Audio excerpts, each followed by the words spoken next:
excited to be here on Crackerjack! Stop that. You are going to get us into all sorts of trouble. On here like that. Oh my goodness, I'm so sorry. You animal. They don't feel pain the same way we do. They really don't. Put that on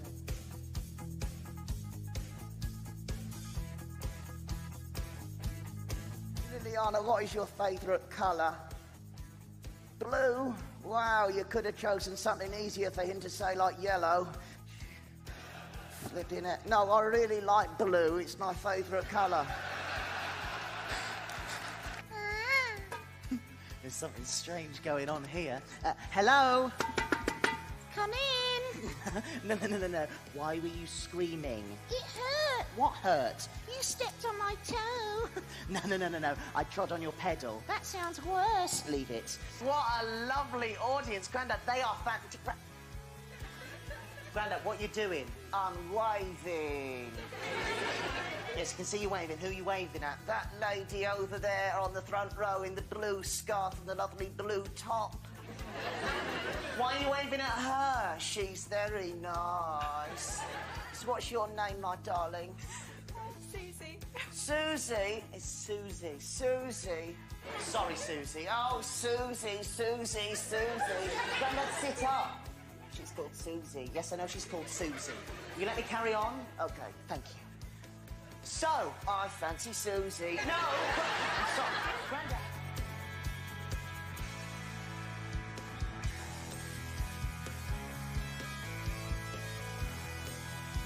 What's wrong? That eye isn't sticking properly. This is going well. Right, look, I'll try a different eye. Let me try. Ah! You did that too hard. This isn't going well. I think it did some damage. Really? Yeah, I think you might have bruised it. I'll check. Let me have a look.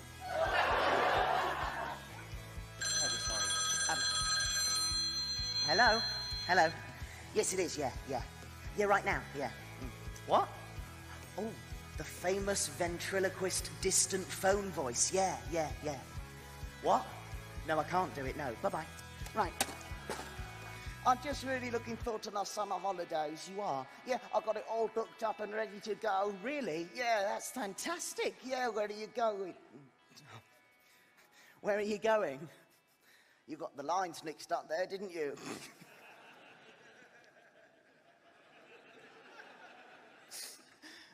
No, you said my line. I think they all know that that's still your fault. No, Grandad, look.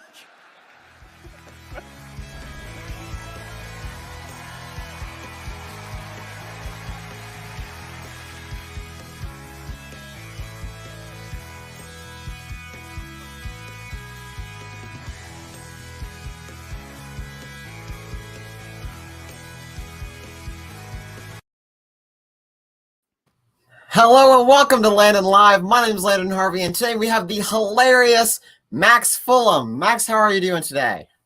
I'm very well, thank you, Landon. Thanks for having me. Oh, well, thank you for being on. So you made quite the impression at the convention, the Ventriloquist convention last year. Could you talk a little bit about that? Yeah, absolutely. It was an amazing thing to go to because I've been watching videos of it and looking at pictures and always seeing people's videos of the dealers' rooms and oh my goodness, so many puppets. So I've been looking at that for years and going, oh, one day I might be able to go there. And then the brilliant Al Getler started the ball rolling with not only me going out there, but me coming out and actually performing on the international show, which was unbelievable and beyond what I'd expected. I just thought, oh, I'll go there. I'll go there one year. But yeah, I got to perform as well. And it was very strange seeing so many familiar faces from Facebook and from previous convention videos I'd seen of, oh my goodness, it's I could touch them. I'm not going to, but I could touch them. And then the performance was one of the most surreal and best of my life so far, I think. Yeah. Wow, that's awesome. And I heard that Ron Lucas had to go on after you.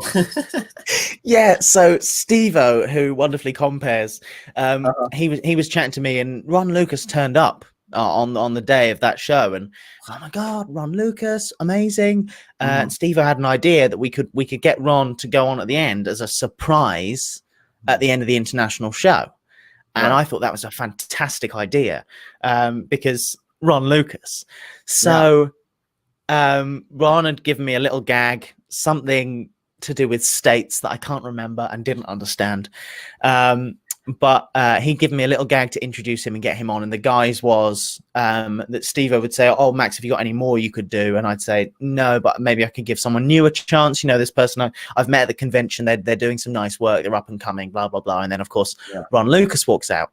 The thing I hadn't taken into consideration was that the audience would be so lovely at the convention that they'd stand up at the end of my act. And so it made it a bit awkward.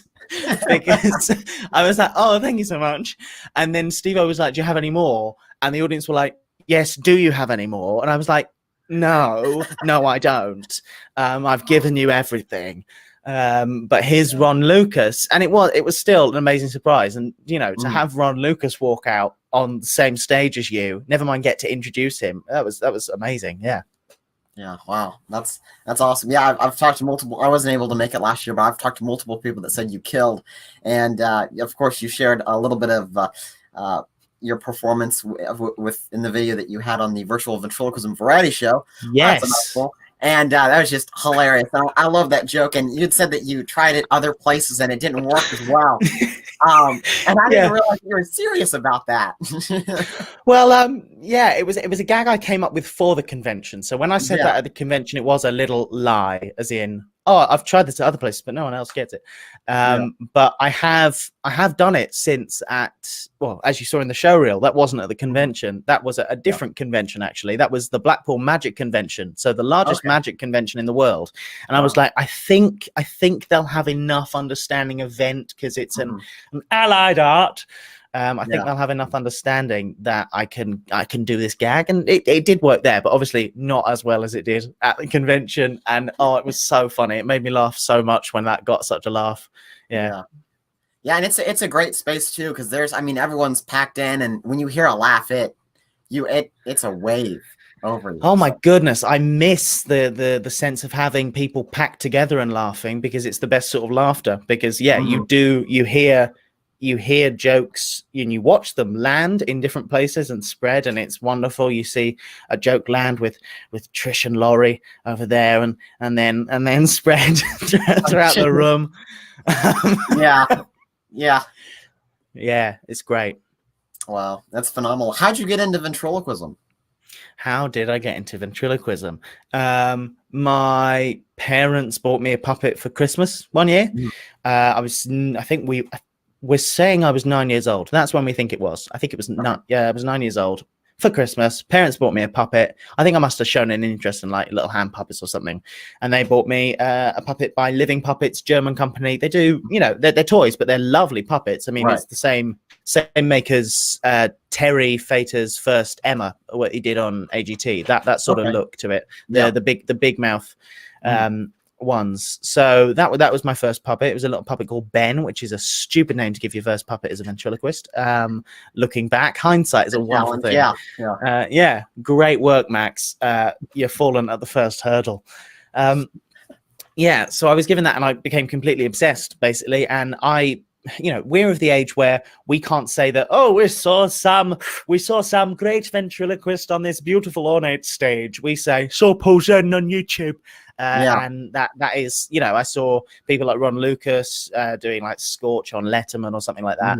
I would just type in ventriloquist into YouTube and just watch as much as I can. So I discovered it and I went, I like this. I'll and in that childlike way, I went, I'll do it.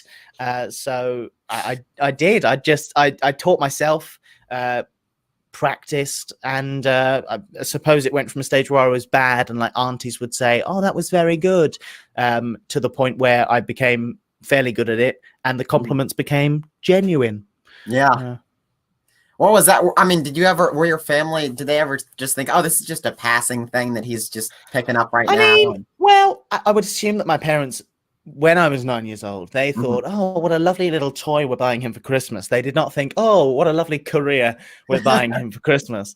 Yeah, it was, I'd always been sort of performery, which in itself was a bit strange because my family are not a performing family at all. So I'd always been into magic, and like my first thing was dance. Not that you could tell now, but yeah, that was one of my first things. So I'd always done like sort of musical theatre. Have magic. you integrated that within your show? Oh yeah, I have a full 45-minute interpretive dance section in the middle of my show. It's beautiful. It represents peace and conflict in society under political regimes. Yeah, it's really deep. I love that. So you do an hour ventriloquist show, but it's actually 45 minutes of dance, and then the rest is just. Oh yes, it's about 5 minutes event once I've stopped panting after the dance. Yeah. Very awesome. Well, I'm curious, what was the environment like growing up in the UK as a comic and vent act? Oh, it was very difficult. Everyone hated vents. I get rocks chucked at me in the street. No, it's always been interesting, and it always is, because you say, "Oh, I'm a ventriloquist," and people go, huh, "What?" Which is universal, really, because it's not a job that people have, and we have it as a job. But yeah, the environment was very supportive for me. I was very lucky to have, supportive parents and family, and a brother who I'd annoy with it. And then I'd do school talent shows and stuff, and I'd get a hit from that. I'd always loved entertaining, and so it was always driven from a point of me making people laugh. So it was fairly supportive, because I was, for the most part, succeeding in making people enjoy what I do, which is a good thing, I've discovered. Yeah. For sure. We have Dale Brown. He's joined the chat. He said the words Getler and brilliant have never been used in the same sentence before. They are my favorite pair. Love it. We need to get them in like Tweedledum and Tweedledee outfits at the convention. Oh, that'd be great. Yeah. So you've also performed in a lot of pantomimes. Talk about that. Yeah, so for our international viewers, Mr. Worldwide here, and pantomime does not mean the same thing as it does in the United States of America, which I believe it does mean man with a white painted face doing all this nonsense. But over here, it's a traditional family Christmas show, which usually takes on a famous story like Snow White, Jack and the Beanstalk, Cinderella, Dick Whittington, which I don't think you have over there.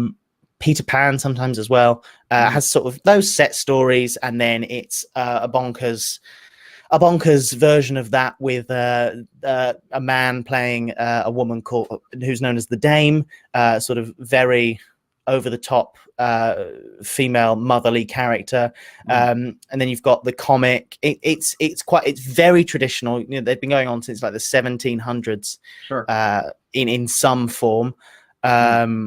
Which does that outdate the United States? I don't know, but you can see similarities between that and what's called Commedia dell'arte, which is an old Italian, like an ancient Italian art form. So there was the comic, there was the emperor or the king, there was the damsel in distress. You had those sorts of roles, and it follows that fairy tale sort of pattern. But yeah, I usually play the comic.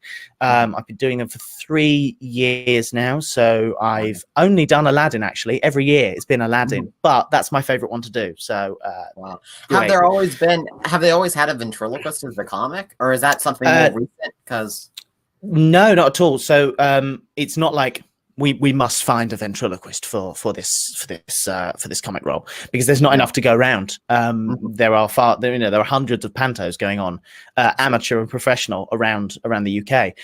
But ventriloquists have been involved with panto, for a long time.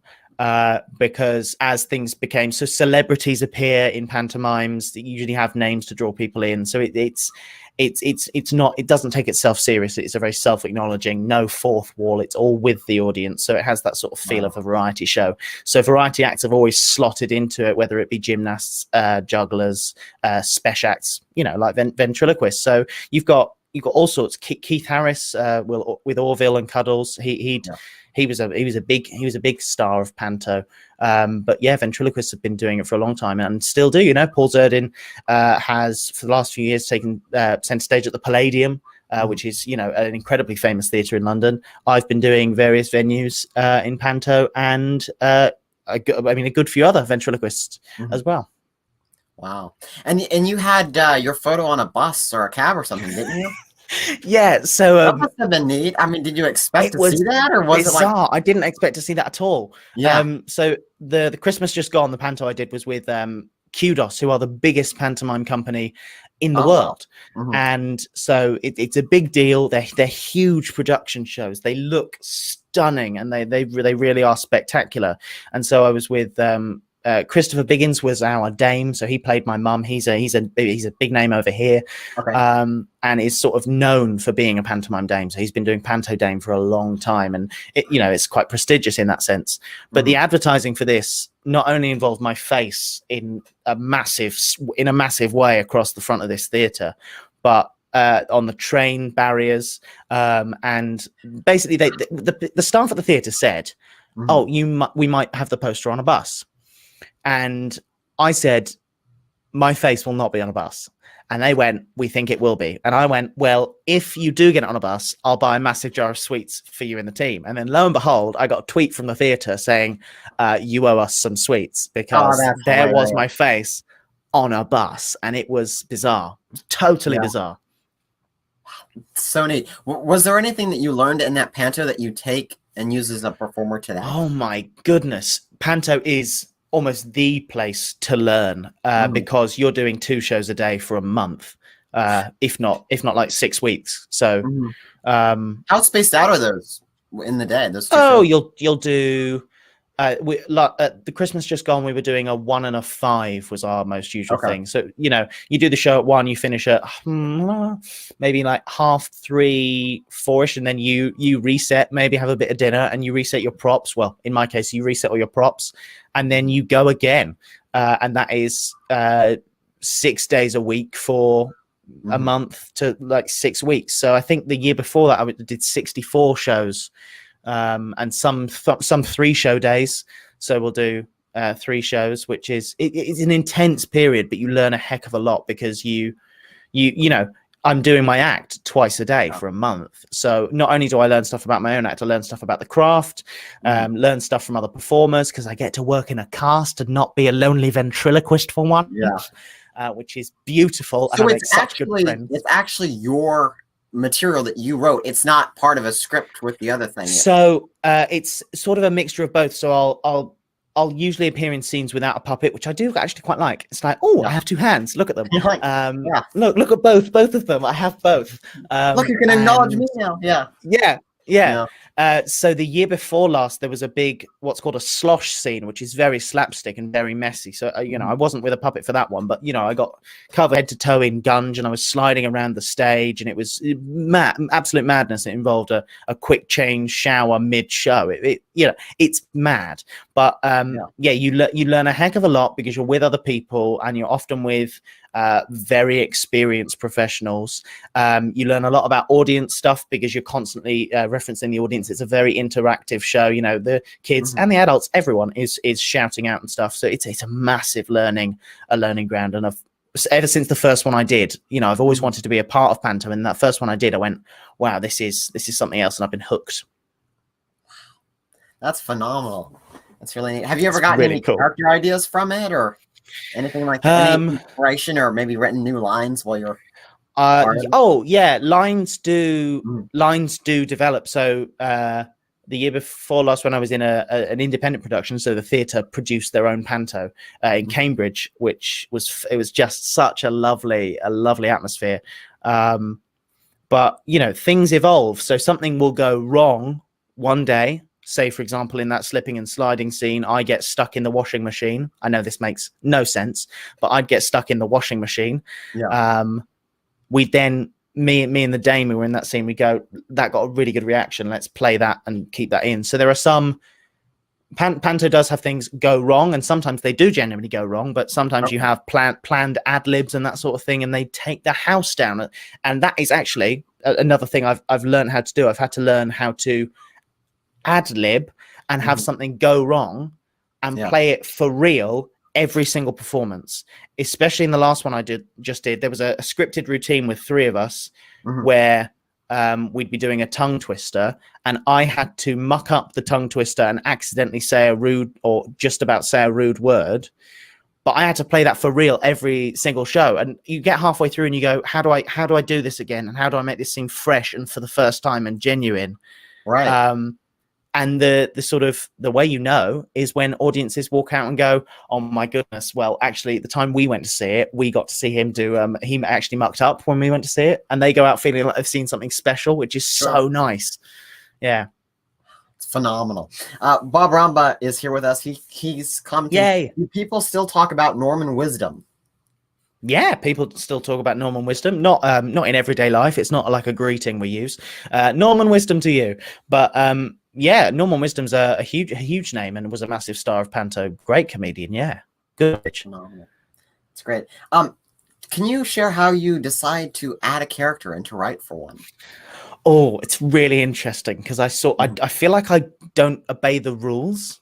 Okay. When it comes, I feel like my method is probably not frowned upon, but it's not the, I've had a great idea for a character. I've written a fantastic routine. I'm now going to have that puppet made, because this started as a play thing for me. And I'm only still just sort of getting out of this period where I have an idea for a character and I go, oh, well, I'll have that made. That'd be a really good character. I can see how that would work. It's still been a case of me going, I want that puppet, and then buying that puppet and then trying to use that puppet. Yeah. So I think a lot of people can relate to that, even people that just buy puppets. We've all got cupboards full of puppets, and you know, I'm immensely jealous of you because you can make your imagination come true, which is very good. But you know, like I've got my granddad here. I will get him out. Oh yeah, we'll make it a full screen on you. Here we go. Full screen on me. Look at that professional backdrop there. Look at that. That's wonderful, isn't it? Where it just cuts off there. That's no expense spent on that. Right, let's get you up here. This is awkward. Yeah, it's a bit of an awkward angle. You perch there. All right. Yeah, land and live. No difficult letters in that. No, not at all. That's really, really good. Yeah, reflecting on my glasses, that light. Yeah, it is a bit. Yeah, but this is my granddad puppet. I bought him when I saw him and I liked him. And stop touching me. I bought him. Let me get him thrown. Yeah, bought him and I loved him, and then I wanted to develop him into a character, and he's become my granddad. And in the last few years, he's really come into his own, and we've really worked on making it an actual, like a proper grandson granddad relationship, which has been quite sweet. Wow, how is that developed for you? Because that could mean anything, really. It's just based off of the character. Yeah, so my manager noticed I was getting quite angry at my granddad because I had that classic thing of ventriloquist tries to do something, puppet derails it. Ventriloquist tries to do something, puppet derails it. Look at that, auto alive. It's great, isn't it? Didn't even have to shell out $1,000. And basically, so we wanted to develop something that was more real and a bit more sincere. I mean, he already wears what were genuinely my granddad's. So that's well, it's weird, isn't it? Yeah, it's a bit weird. But so we've worked on having him having moments where it's more it's sweeter, basically. It's sweeter. I care for him a bit more. And he's sort of a naughty granddad who had a bad influence on me. And I'm working on a quick change act. What? Well, I'm working on a quick change act. Right. So, working on add a bit of magic to the thing. Yeah. Working. Do you want to see it? Yeah. All right, I'll see it. All right, watch this. All right, watch this. Okay. Watch. Quick change. Like those ones you've seen. Okay, right, fab. 3, 2, 1, go. All right, Grandad, have you done it? I'm nearly done. All right, come back up here. No, I'm not ready. No, come back up here. I'm not ready. Oh, he's not ready. Anyway, that's my Grandad. Yeah. So I bought him off the shelf and then developed the character from there, really. And that's, I mean, my monkey who I use is my main sort of panto character because he's really like my family character, really great with kids. Was he created for panto? Well, no, again, he was one of my first puppets. He was like the Christmas after my first puppet. He was this, I went looking for this specific monkey puppet I'd seen on TV. And because I used to type puppet into Google and go to like page 100, going to every website because I was obsessed. And I'm fine now. But yeah, I found this puppet and asked for it for Christmas. It arrived and I actually used the first edition in my first panto. And then for the second one, I went, I think I need something a bit more professional that's not made in China and has a rubber plastic face. So I had a wonderful maker called Chris Kendall work on my monkey. And so now I have a beautiful monkey who I have my second edition of as well. So I have 2 of them.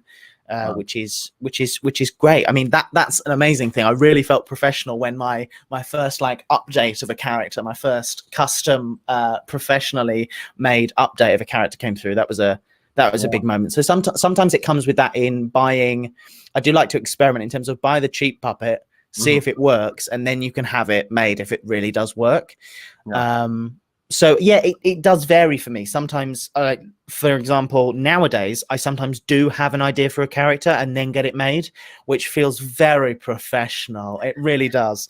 Like I decided, I want to put a bit of like, I want to put a little bit of cheeky little bit of political humor into my shows. I was thinking, I want to put a little bit of cheeky little political humor into my shows, and I thought I will get a puppet of our Prime Minister made. Now, our Prime Minister at the time was Theresa May, so this was just before Boris Johnson, and I sent off, and I had this Theresa May puppet designed, and I thought, this is original. This is going to be good. This is going to be really good. And she arrived on the day that Theresa May resigned. So that was money well spent. Anyway, yeah. Wow. Satire. Yeah. You have to move with the times. But yeah, I don't know what I can adapt her into. I think she's just going to have to be an outdated Prime Minister character. She's terrifying. She's terrifying. Wow, well, that's hilarious. So your writing process for these characters just depends on how long you spend with them each show you do, and just watching the character evolve, working on the material between you two, trying to vary from the typical what is expected of a ventriloquist and what's kind of been done and already out there. Yeah. So I started off with a fairly basic routine, and my granddad still does follow some of those things. Yeah, I mean, you've got an old man puppet. Yeah, I know, got an old man puppet. Yeah, no one else does. Shut up. But I like to tackle the tropes as well, like with the phone gag that we talked about briefly at the start.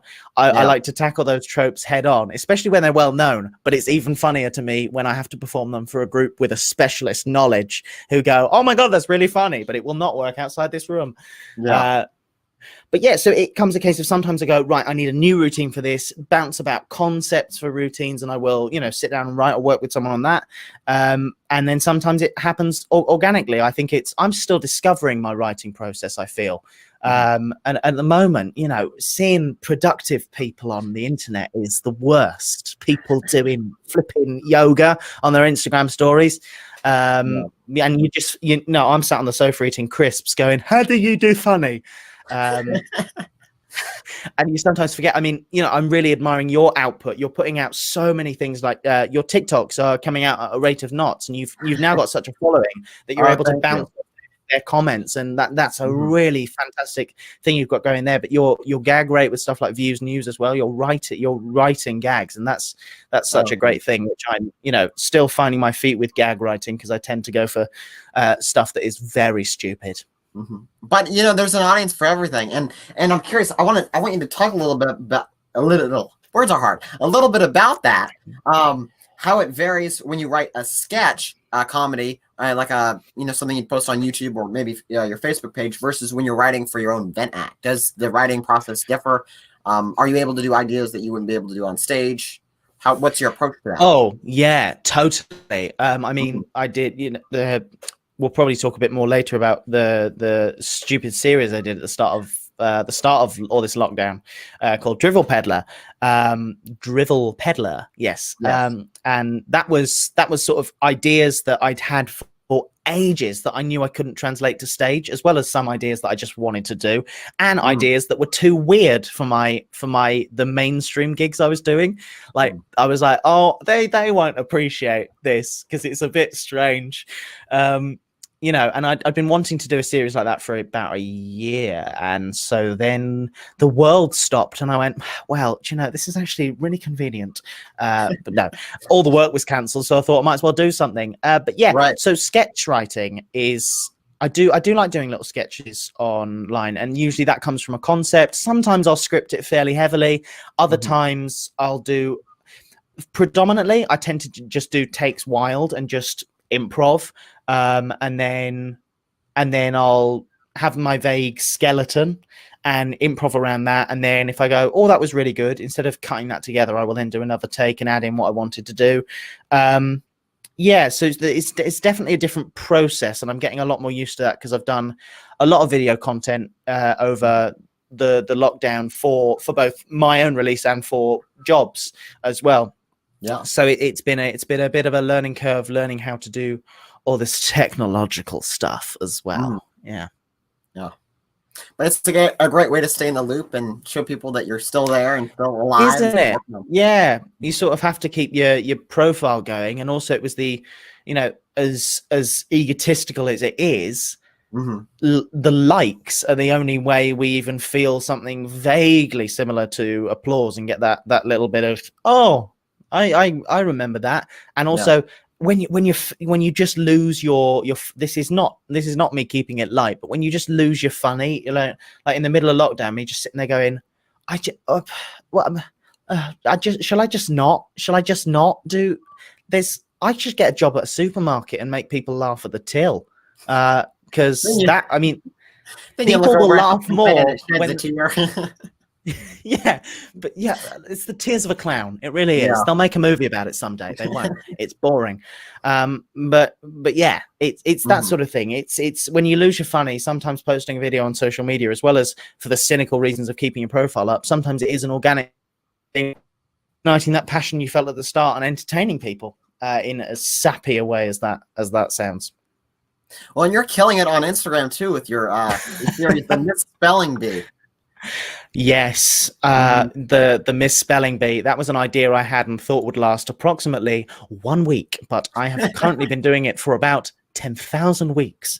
And basically I say a word and people have to spell that word, but the right answer is not allowed. That's the gist of it. People just have to spell it wrong, and then I'll read out their answers in ludicrous ways, and we blah, blah, blah, and that we get some hilarious answers, and it's great. People are so funny, and then we announce the winners at the end. And of course, because it is the misspelling bee, the loose tie to this next concept, the misspelling bee. If you do spell the word correctly, then that will summon a plague of bees. Yes, all together now we know the words. But yeah, it will summon a plague of oh no. See what you did? No, this is look what I hope you're happy now. Look what you've done. Look at that. Look. Oh God. Would you like to introduce yourself? Yes, you would. Yes, on the gizzy. What? On the gizzy. Sorry, the gizzy. Yeah, gizzy. Busy bee. Gizzy. Busy bee. Gizzy. Busy bee. Gizzy. Busy bee. On a wasp. He's a wasp. That joke for some reason works, but also for ventriloquists, they go, haha, hold on, wasp is also really difficult to say. It's like, ha, huh? Like, what? Yeah. What? Yeah. Here in the chat, we have Al Getler joined us. And I don't think he was here earlier, or he would have responded to Dale Brown's comment. But welcome, Al. He said Max is killing it. One of the most quote quote most likely to succeed in my book. Incredible talent that studies very hard and works harder. I agree. Stacey Michael said, thank you, Al. Great talent. Lori Bruner said, Max, you're so creative and absolutely hilarious. And then Peter Michaels Jr. actually sent in some advice for you, Max. He said you should put on a mask and talk about how easy it is to do it with a mask on. And look, that's such an original idea. I hope you capitalize on that before anyone else. I will run with that, because I think if I see just between me and you, I don't think anyone else is doing that. I don't think anyone else is doing that little cartoon on Facebook with me of that ventriloquist with the mask on. Well, yeah, now that lockdown has eased, if anyone else does, I will be visiting your house personally and throttling you. No, it's fine. It's fine. But yeah, those occasionally come around. That's the thing. Because ventriloquism is such a unique thing to do. Whenever people who know you see something vaguely related to Vent, it's so sweet, but they do have the tendency to tag you in everything and send everything to you. But it's lovely. It is. And I was doing a gag with a mask in February before this became a thing where everyone had died. And I thought, that's fine. But then when it got to March, I was like, this just feels a bit insensitive now. It just feels a bit. And also, everyone's doing it and it's a meme now. So, yeah. Yeah. Oh, Pete. Oh. Mike Palmer joined. He's asking, Max, do you write all your material or do you have help? So I do, in the early days, my dad would write the occasional line, and one of his lines is still very much in the act. He's very funny. I've come up with the vast majority myself, but my manager now, Hillary, who is brilliant, and she's been a comedian and impressionist for years now, and she has a vast amount of experience. So we do collaborate on stuff like that, in terms of we will bounce ideas off each other, and when we need to write, say for a specific project or for a gig where we need to put a bit of either like custom branding or something like that in there, we'll work pretty heavily on developing something custom for that. But yeah, we do bounce ideas off each other because we have a similar sense of humor. I mean, anything, whenever we have a meeting, we end up hysterically laughing, which is a wonderful situation to be in. But yeah, I mean, the most part, of course, I have the sort of last say of what goes in the act, but I do have the occasional bit of collaboration. But I can't yet afford a team of writers. I can't yet afford that. No. Yeah. Well, there are a few other events in the UK. Do you guys ever meet up or hang out or? Every Thursday. Oh, really? Yeah. Cool. No. Yeah. Well, it's sort of when we do bump into each other. I know there's been things like Ventorama, which was sort of like a event meetup in the UK, which I went to, managed to get to once. But yeah, there's not as big a thing as the convention. Obviously, the convention is the mecca. It is for Vent. It really is. But yeah, I mean, it's good to know the Vents in the UK, all the way from the brilliant children's entertainers who use Vent in the UK, to people like the wonderful Steve Hewlett, who's been so supportive of me right from the very beginning, and it's great to see him supporting Nicholas Bushi so much now. He's that's just wonderful. Steve is such a caring guy and really cares about the art, as well as being knowledgeable and funny and good at his job. He really cares about the art and progressing it, and so good on him. Yeah. He's very, very nice guy. I had an interview with Steve, and it was great, fascinating to hear his story. What is one of your best show memories and one of your craziest show memories? I love the suspense, the glass of water runs. That's great. I know, it's good, isn't it?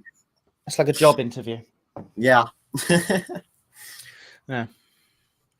The best and worst performance memories I've had. Yeah. I would say the best is, well, I've got a few highlights. The convention is genuinely one of my highlights, and it is, you know, it sounds completely stupid to say this, but when people, I wasn't expecting people to stand up. I mean, I was having so much fun myself. I almost forgot I was doing a job. I was very much like I was just having the time of my life. The people, I felt like we were all together, just having a really good time, which is my favorite audience dynamic. And it's similar to Panto, where you've got everyone there. It's not like a musical theatre performer standing on stage, looking out into the distance, singing. Audience performer. It's variety, and Vent has this wonderful thing of bringing everyone together, and it's like, come along, we'll have a lot of fun. So the Vent convention was just a blast in every way, and when people stood up, I did get a little lump in my throat because I'm a big softie. But my first TV appearance was a dream come true. It was the most incredible day. To appear on CBBC, it was unbelievable, and especially on a show. It was called Crackerjack, and it was a show that they brought back, and brilliantly. Usually when they revive things, it's a bit like, but they'd done such a good job of this, and it was like variety acts on every week, being like exposing kids to variety again. It was it was wonderful to be a part of that, and then never mind to get my own first proper spot on TV, and to watch that in my living room and see my actual self, knowing what it felt like to be in that, rather than just watching it externally, was it's a bit of the difference of perspective must have been really neat. It's a bit strange, and it was such a special occasion. We invited a rather eclectic bunch of people round. We had everyone from like friends, family friends. We even invited like a few old teachers who had been supportive to me round. So it was a really weird bunch of people in my front room, but it was a lovely evening. It really was. Wow. Oh, worst. That was it. How could I forget that? Worst gig. I'm very lucky. I haven't had loads of terrible gigs. Or maybe something happened that was weird out of blue, or something crazy. Oh, we got all of those. Yeah, absolutely. There was one Panto where the street that the theatre was on had a power cut, so we all went to the pub. No, we didn't. We sat in silence and cried. So we had a show cancel, which was tough. What else? I had my granddad was flirting with a woman. Again, it's an original routine structure. Someone to try it. Your character and your character granddad. Yes, my character granddad. I hadn't just brought my granddad along and went, whilst I'm doing the act, could you just sort of be a bit weird with the women? And it was a decent way up onto stage. It was a raised stage. It was a stage, right. And he said, give us a kiss as a joke, and I drag him back and say, that's not hashtag me too. No, that's not. I don't say that. And she was a woman of a fair age, and decided to climb up onto the stage and come and give him a kiss, which was so stage invasion is always a good one. Stage invasion is a really good one. And I think back to the probably the weirdest gigs I've done. It's probably in the early days when I did, as well as kids' parties and family events, I also did old people's homes. Okay. And I loved them for the most part. I did. Don't get me wrong, I loved them. Yeah. But there was the occasional one which was a little bit weird. And the one that sticks out in my mind was doing the Dementia Awards Christmas party. Oh, wow. Now, this is obviously a very sensitive situation because it was, I walk into a room, I was 16 maybe, and there are old people with their families, and as I'm setting up, it's Christmas, the old people are with their families, and as I'm setting up, some of them are saying, "Are you taking me home?" And it's just the most like joyless situation. It's so terribly sad. So I was like, when you have to really psych yourself up for a gig in a situation that isn't ideal. But they went, "Oh, there's your performance space." And I went, "Where?" And they went, "Oh, just there." And I went, "So where are you talking about? There is nowhere here that I can perform." No, literally. So I had about 1 meter squared, and I was right beside the doorway to the residence rooms. Now, obviously, with people who maybe aren't as sharp as they used to be, conventions of a show don't always apply as well. So, you know, I'm doing my thing, doing my show. It's going great. I must tell you, it's going great. I don't want to brag, but then we have a woman with a Zimmer frame begin to very slowly. Now, when I say very slowly, I mean like we're talking. She's already going slowly, but she's been slowed down by the settings on YouTube to like 0.1 of the speed of a human. So she's like going Zimmer down, 1 step. 2 step, Zimmer down, 1 step, 2 step, and I'm going, where's she off to? Where you? Hey, Beryl, where you going? Where you off to, babes? Where you off to? Turns out she's going to go to her room. I am in front of the doorway, so I'm going, cool, okay, this is wonderful. Keep going with the act. I've got a bird puppet on my arm at this point. On my stand, bird puppet on the stand. You can visualize it, the power of imagination. And Beryl's getting closer. Now. She really is gaining on me. And so I have to, mid-act, and I keep going because I was 16 and clueless, tilt my stand, just tilt, really tilting at this point, just tilt as she, you know, just keep going with the act. Oh, you did you have a nice day? Oh, yes, I did, thank you. She's nearly gone. She's nearly one. Oh, yeah, it was great. Thank you. One, and then phew. She's gone. Put the thing back down. Wonderful. Now Beryl didn't want to go to her room, so she turned round, and she came back.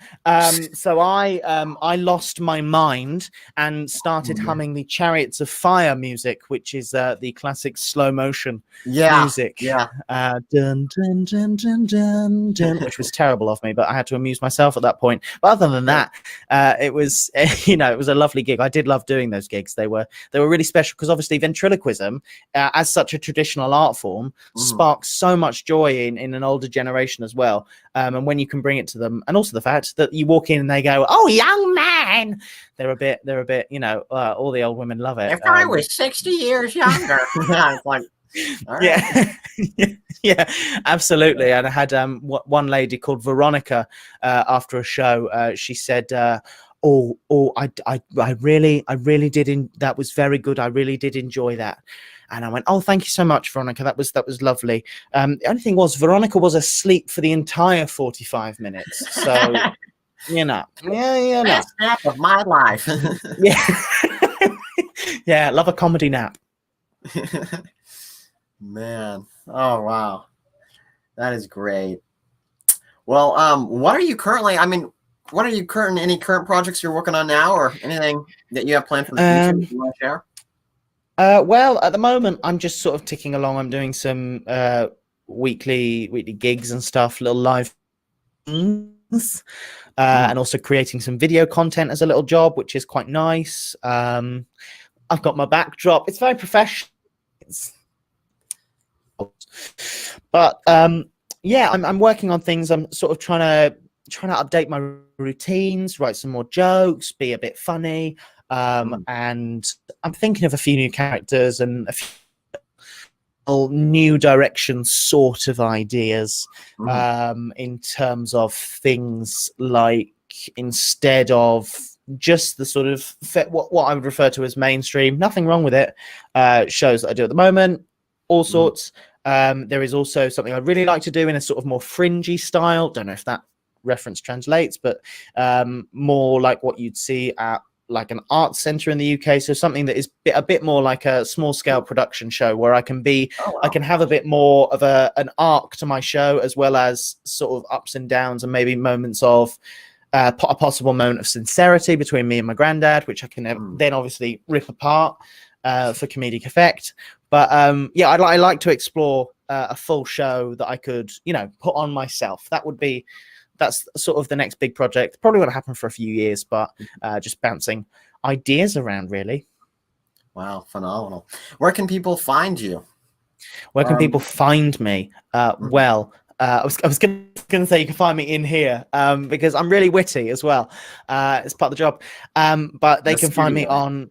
Yeah, They can find me on Facebook. I think it's at Max Fulham Comedy, because at Max Fulham on Facebook was already taken by someone who doesn't use their account anymore. So I'm trying to delete them from existence and use their little at. I get that. That's so frustrating. But yeah, so currently sending a friend request to some other random Max Fulham, going, hello, are you still alive? Do you use your Facebook? Could I possibly just, could you can you just go? And then Twitter, what am I talking about? Twitter is at Max Fulham, Instagram is at Max Fulham, YouTube is youtube.com/something/Max Fulham. Max Fulham, just type in Max Fulham. HAS is seen there. Down below.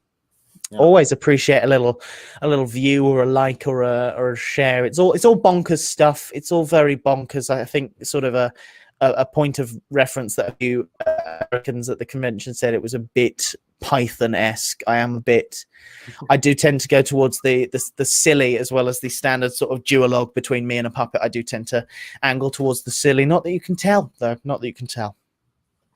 Sure. And in wrapping up here, what do you hope to see from the future of ventriloquism and from future events?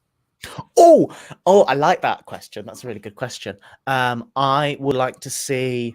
Nearly said something then.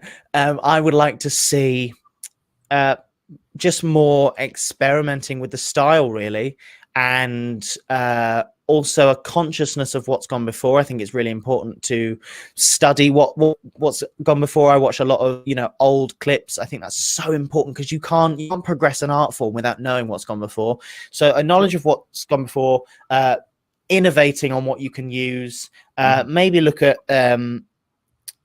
I was thinking a lot. I have a few object puppets in my show, and the sort of thinking behind that is it's a similar transition that you saw with stage magic from big boxes and cheesy grins to street magic, where it went to sort of young people in hoodies with borrowed objects.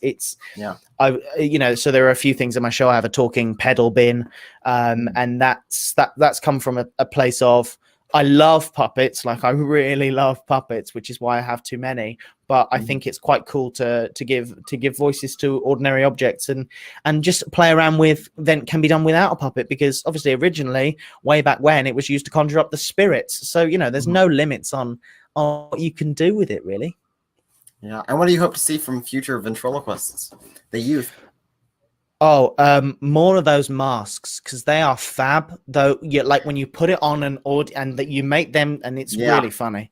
And they say like, I want to dance. It's wonderful. More of them. 15 minutes. Talking to a fellow ventriloquist and fellow ventriloquists, it's what I've been booked for on occasion, but I'm sort of like, I feel like this whole virus thing will have drastically reduced. Like I don't want to use them anymore. But I don't think I will be, because I wouldn't be comfortable putting that on my face, so I wouldn't expect anyone else to put that on their face. God, it's got a bit grim, hasn't it, Max? Lighten up. Anyway, what I'd like to see more from future events, I'd like to see more experimenting. I'd like to see more risky ideas. I'd like to see more people stepping away from the norm, but not like destroying it, and more people who are passionate for the art form, which is great to see, because you do see people who are passionate for the art, which is so wonderful. Sure. Absolutely phenomenal. Max Fulham, thank you so much for joining us on Land and Live and for sharing your story. Thank you for having me. Thank you very much. All right. Take care, guys. Thank you for tuning in, and thank you, Max, for being a part of this. Bye.